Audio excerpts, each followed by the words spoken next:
Supreme court की तौहीन के मुद्दे पर मुजरिम ठहराए गए सीनियर एडवोकेट प्रशांत भूषण ने अपनी प्रतिक्रिया जाहिर करते हुए कहा है कि अगर अदालत चाहती है तो मैं उस पर दोबारा विचार कर सकता हूं, मगर मेरे बयान में कोई खास बदलाव नहीं होगा। मैं अदालत का समय बर्बाद नहीं करना चाहता हूं। इससे पहले गुरुवार को सुप्रीम कोर्ट ने अवमानना मामले में दोषी ठहराए जाने वाले वरिष्ठ वकील प्रशांत भूषण को अपना बयान बदलने के लिए 3 दिन की मोहलत दी थी। सुनवाई के दौरान जस्टिस अरुण मिश्रा ने कहा कि इस धरती पर ऐसा कोई शख्स नहीं है जो गलतियां नहीं कर सकता हो। आप 100 अच्छे काम कर सकते हैं, लेकिन वो आपको 10 अपराध करने की इजाजत नहीं देते। जो हुआ सो हुआ, लेकिन हम सब चाहते हैं कि व्यक्ति विशेष को इस पर कुछ पछतावा होना चाहिए।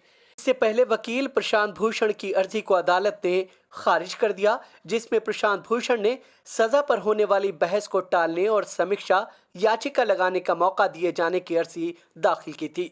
सुनवाई के दौरान जस्टिस मिश्रा ने कहा कि सजा पर बहस होने दीजिए। सजा का ऐलान होने के बाद हम फौरन सजा को लागू नहीं करेंगे और हम पुनर्विचार याचिका पर फैसले का इंतजार कर लेंगे।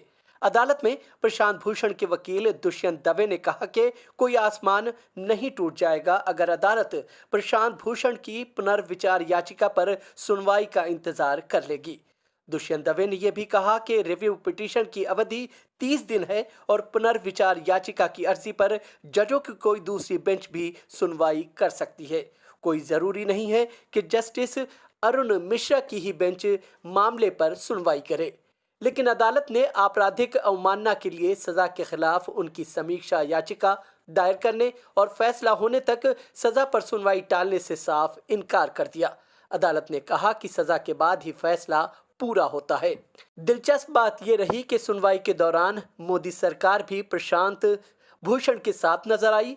सरकार की ओर से नियुक्त अटॉर्नी जनरल के वेणुगोपाल ने बेंच से कहा कि प्रशांत भूषण सुप्रीम कोर्ट के एक वरिष्ठ वकील हैं। उन्होंने अदालत में बहुत काम किया है, इसलिए उनके बयान पर फिर से विचार करने के लिए कुछ समय दिया जाना चाहिए। हालांकि सुनवाई के दौरान ही प्रशांत भूषण ने कहा था कि हर तरह की सजा झेलने के लिए वो तैयार हैं।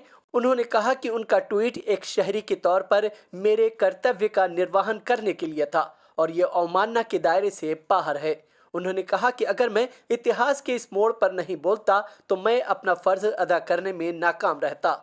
अदालत जो भी सजा देगी मैं उसे भुगतने को तैयार हूं और माफी मांगना मेरी ओर से अवमानना के समान होगा। हालांकि अदालत ने साफ कर दिया कि अगर 24 अगस्त तक प्रशांत भूषण बगैर किसी शर्त के माफी मांग लेते हैं तो ठीक है, वरना 25 अगस्त को अवमानना मामले पर सुनवाई में सजा का ऐलान कर दिया जाएगा।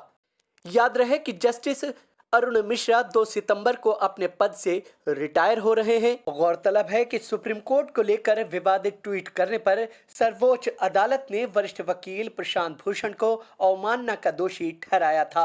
Mubashir Khan, free general media network, Delhi.